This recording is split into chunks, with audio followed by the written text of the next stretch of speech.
Dambuwa attack, Nigerian army confirms death of 6 soldiers as troops neutralized 34 ISWAP terrorists in Borno State. Despite receiving all payments in naira, he takes his cut of the proceeds before transferring the rest to his claimants. Nigerian police clamp down on cyber criminals, apprehend suspects involved in identity theft and money laundering.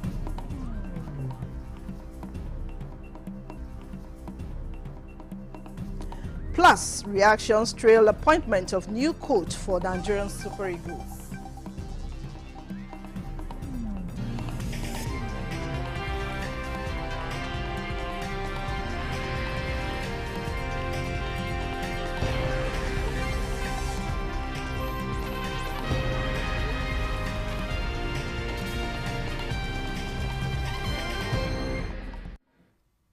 Hello and welcome. This is the news desk at 6 on NTA News 24. I am Vivian Izadifi.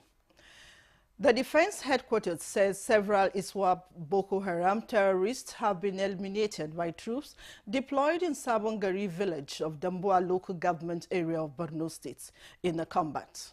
A statement by the Director of Defense Media Operations, Major General Edward Buba, reveals that the terrorists attempted to stage an attack on troops to retaliate the recent killing of their commander and combatants. The terrorists were ambushed by troops on patrol while returning to base, foiling their planned attack. Similarly, the air component of Operation Hadankai conducted air interdiction on the fleeing terrorists with battle-damaged assessments revealing several terrorists were killed and weapons recovered. The Nigerian Police Force National Cybercrime Center has intensified its operations against cybercrime, apprehending several suspects involved in identity theft, business email compromise, and money laundering. Francis Form reports that the arrests highlights the growing threat of cybercrime and the innovative effort of the police to combat it. The second parade of suspects by the Nigeria Police Force. Among the suspects being paraded at the National Cybercrime Center is a suspected hacker who allegedly hacked the WhatsApp of 2 ministers and 3 senators.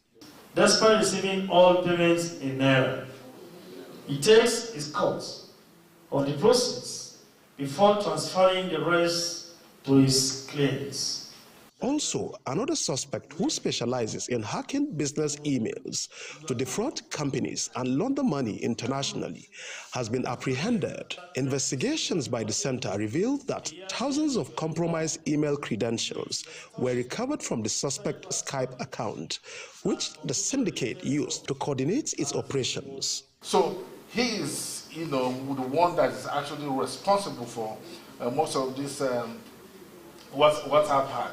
And every offense committed leaves a trace in his forensic investigation. And that is what we do in the police now. We go scientific to get you. No torture, no harassment, nothing. You can see all these officers on suits. And these 3 suspects were also arrested for unlawfully hacking a WhatsApp account to defraud their victims of 24 million naira. The suspects confessed to their roles in the crime, which involved impersonating the victim's business associate to solicit funds under false pretenses. Director of the Cybercrime Center assures that investigations are ongoing to recover the stolen funds. Francis from NTA News. The Bauchi State Police Command sets an improved strategies of operation towards controlling the Sarasuka boys, Sogri, and other criminal acts in the new year 2025. At a press briefing to review its achievements, the State Police Commissioner, Awal Musa Muhammad, said about 1,500 criminal cases were recorded in the year 2024. Muazu Hassan has details. The Bauchi State Police Criminal Investigation Department, Intelligence Department SID, 33 divisional headquarters alongside the police tactical units have unanimously recorded 1,182 crime cases. With primarily focus on proactive initiatives designed to deny safe havens for criminal elements who may seek to challenge our commitments. The command, however, succeeded in arresting 2,322 suspects within the year 2024. The command has implemented crime prevention measures that integrate both traditional practices and scientific methodologies, including consistent intelligence-led policing. The Bauchi Police Commissioner has also revealed that the command recovered 23 AK-47, 4 G3 rifles, and 22 fabricated firearms, among others, while 816 suspects remain on pending trials and 30 cases are still under investigation. In Bauchi, Muaz Hassan, NTA News. Still on crime prevention, the Eastern Port Police Command says it will adopt new crime prevention and control strategies to sustain the successes which resulted in crime reduction in 2024. Commissioner of Police, Eastern Port Command, Jimo Moshood, stated this while briefing journalists in Port Harcourt. Emmanuel Lene reports that some newly promoted officers of the command were also decorated with their new ranks. Among some of the achievements made by the Eastern Port Police Command was the arrest and prosecution of several suspects for different offenses ranging from conspiracy, stealing and diversion of trailer loads of goods worth millions of naira. Prominent among them is the conspiracy, stealing and diversion of 1,840 bags of wheat belonging to the United Nations World Food Programme from Ibeto Port Terminal to Kano State. 3 suspects were also convicted for conspiracy, vandalism, and stealing of heavy metal drainage grating property at Warri Port, among several other arrests. The command arrested 33 suspects for various offenses. Outside the first suspect that I've mentioned, that 3 other suspects were arrested for various offenses throughout the year. All these 3 suspects have been arraigned in court, charged to court, and they are all remanded to prison custody as we speak. To sustain these crime prevention strategies, CP Jimo Moshood says certain action plans have been in place to sustain the recommendable feats recorded in 2024. Meanwhile, 8 officers promoted in the command have been decorated with their new ranks. They include 2 CSP, 1 SP, and 5 DSP. All of us know that promotion is due to consistent and coordinated effort by the personnel that have been promoted. But it is also important to let them know that the IGP graciously promoted them due to their hard work, and he expected nothing less than more work, more hard work from them. To whom much is given, much is expected. On behalf of the promoted officers within the Eastern Port Police Command, we want to appreciate the Inspector General of Police, who has considered us worthy for this promotion to the next ranks. We want to assure the Inspector General of Police of our unalloyed loyalty and commitment to duty. The Eastern Ports Command has 4 divisions. They are One, Rivers, Warri, and Calabar Ports. In Port Harcourt, Emmanuel Lene, NTA News. Magistrate Court sitting in Jamaica, Yola, Adamawa States has convicted and sentenced one Nuhu Isa to 6 months imprisonment with an option of 20,000 naira fine for criminally intimidating FRSC patrol team. The defendant, a passerby, had on 5th January 2025, while recording FRSC patrol team, intimidated and further instigated passengers to mob the FRSC team who were conducting their lawful duty. Reacting to the judgment, the Co-Marshal FRSC Shehu Muhammad had emphasized the unwavering commitment of the FRSC towards creating safety on all Nigerian roads and further reiterated that FRSC staff cannot be deterred by threats from miscreants. Northern Nigerians Growth and Development, a non-governmental organization, has welcomed and commended the federal government's foreign currency voluntary disclose, disposition, repatriation and investment scheme launched under Executive Order No. 15 of 2023. Shehu Muhammad Dati reports from the organization's press briefing to announce its support for the initiative. The Growth and Development of Northern Nigeria has outlined its objectives, including promoting investment, public policy advocacy, and corporate social responsibility. At a recent briefing, the organization's acting secretary of public policy and advocacy, Haruna Buhari, shared the outcomes of the 17th steering committee meeting. The organization has welcomed the government's voluntary currency disclosure scheme introduced under Executive Order 15, 2023. The initiative is seen as an opportunity for the government to harness significant benefits migrating from borrowing to using these resources as foreign direct investments. The GDNN recommends that lobby of these wealthy Nigerians and diplomacy is key in this effort, and humility on the part of Mr. President in attracting these wealthy Nigerians will do more. The organization has also made key recommendations, including the integration of dairy development into new Ministry for Livestock Development, adopting the PTF model to address poverty and job creation, and completing the abundant Ajakuta Kaduna Kano Katsina gas pipeline project. The GDNN also recommends to government that the solid minerals mining sector will benefit a lot from being exposed to the same model the oil and gas sector was and still is subject to, in which sufficient data on these minerals were generated. In its final remarks, the organization urged the Minister of the Federal Capital Territory and the Minister of Health to visit the Pape Hill settlement in Buari, taking immediate action to address the health hazard posed by overcrowding. In Abuja, Shehu Muhammad Dati, NTA News. Socio-economic development of northern Nigeria took center stage as policymakers, development experts and community stakeholders converged on Kano to chart a way forward. Awal Salisu reports that the northern leaders unveiled an ambitious 2045 development goals aimed at addressing the challenges facing the region.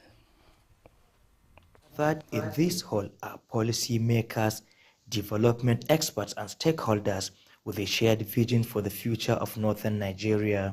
The discussions focus on three critical objectives, which include analyzing the region's current challenges and opportunities, proposing innovative solutions to catalyze transformational change, and outlining strategic steps to achieve the Northern Nigeria Development Goals 2045. The goals were crafted following a thorough analysis of pressing challenges in the region, including gaps in education, widespread poverty, and persistent security concerns. 19 other states should review their strategic plan and capture climate change, capture disaster response management, capture some emergency issue, capture what we call the post-subsidy removal interventions. When subsidy were removed, that's when they develop all this plan. It's aimed at trying to provide a framework for northern Nigeria to leverage in terms of projecting the development of northern Nigeria to now 2045. That is, it's a 20-year development agenda. Nigeria will never grow without regional partnership among the states, moving on the single agenda, uniting and linking the economic chains of the region. That's the only way northern Nigeria could grow. The Northern Nigeria Development Goals 2045 lay out a vision for a region driven by inclusive economic growth, empowerment of youth and women, strengthened governance and security, as well as resilience to climate change. The stakeholders express optimism that adopting these strategic goals will serve as a roadmap for sustainable progress across the region. In Kano, Awal Salisu, NTA News. The news desk at 6 is reaching you on NTA News 24. Still ahead, NFF appoints Eric Charles as Super Eagles coach. These and more after this timeout. Stay with us. good TV station means different things to different people. What made NTA stand out for you in 2024? Babu shakka, babu wani gidan talabijin a ƙasar nan da ke nuna al'adu kamar yadda gidan talabijin na ƙasa wato NTA ke nunawa. Kò sí ibikíbi tí ẹ wà ní orílẹ̀-èdè Nàìjíríà tí ẹ ò ti lè wo ilé-iṣẹ́ tẹlifíṣàn ìjọba àpapọ̀ NTA kétékété kódà kò sì dé abúlé wa. Standard NTA Bacharuru Okopa Okadigunwo Okoko now NTA Kalisia Kali. Strength, information, outstanding performance. NTA got the steez. For decades, we've towered high with sponsors as partners and viewers as pillars. And as we bid 2024 farewell, we welcome you to a superlative 2025. Because at NTA, you can't beat the reach. NTA say thank you. Welcome back. The Nigerian National Petroleum Company Limited, NNPCL, has been urged to prioritize crude oil supply to local refineries, including the Dangote refinery, over foreign partners. At a media briefing in Abuja, the concerned Nigerian group expressed concern over reports that the NNPCL plans to cut down on crude oil supply to the Dangote refinery from 300,000 barrels per day. The group is also concerned over claims that the Warri and Port Harcourt refineries are operational and producing at 60 to 70% capacity. They argued that the Dangote refinery has been making efforts to make petroleum products affordable for Nigerians and that reducing its crude oil supply will undermine this effort. And since it can be exported, it will boost Nigeria's foreign reserves. Nigeria will stop importing diesel, petroleum products, fertilizer, and petrochemicals. This is saving over $26 billion in foreign exchange. When we export crude to Europe and import fuel, we export jobs and put pressure on our scarce foreign exchange. The refinery saved us from that and created thousands of direct and indirect jobs. The value of the Naira is bouncing back with the commencement of Dangote refinery that will soon export petroleum products and other items. Kano State government has promised to enhance the services and welfare of 2025 Hajj pilgrims, ensuring a more seamless pilgrimage experience. Governor Abba Kabir Yusuf made this commitment during the official flag-off ceremony for the refund of incomplete services to 2023 pilgrims in Saudi Arabia. Abdullahi Mustafa has the report.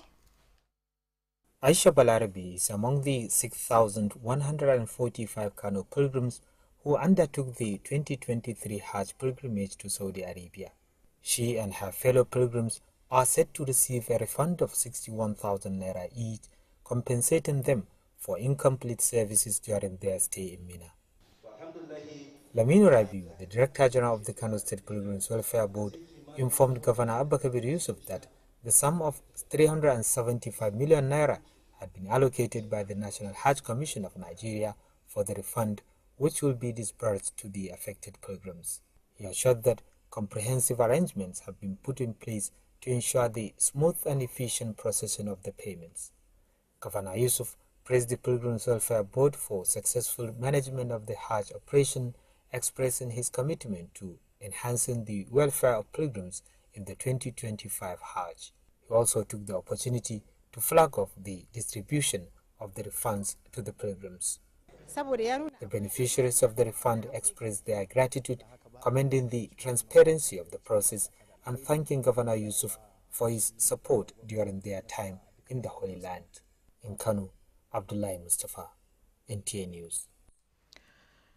Professionalism is one of the core values of the media practice expected of journalists in the discharge of their duties of factual information disseminating to the public for socio-economic development of the society. Although this has been going on in Nigeria, the Bayelsa State Council of the Nigerian Union of Journalists, NUJ, is moving to strengthen these journalistic mandates. We'll bring you those reports in our subsequent bulletin. This is still the news desk at 6. Let's take another look at our top stories. Dambuwa attack. Nigerian army confirms death of 6 soldiers as troops neutralized 34 ISWAP terrorists in Borno State. Despite receiving all payments in Naira, he takes his cut of the proceeds before transferring the rest to his clients. Nigerian police clamp down on cyber criminals, apprehend suspects involved in identity theft and money laundering.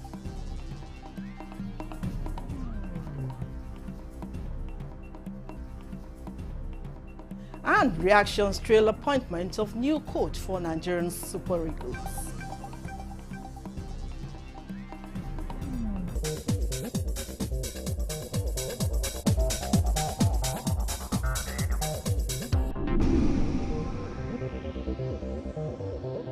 This is NTA News 24. Moving on now, Nigerian former leader General Yakubu Gowon has signed a condolence register opened at the Yakubu Gowon Center in honor of the 39th American President Jimmy Carter.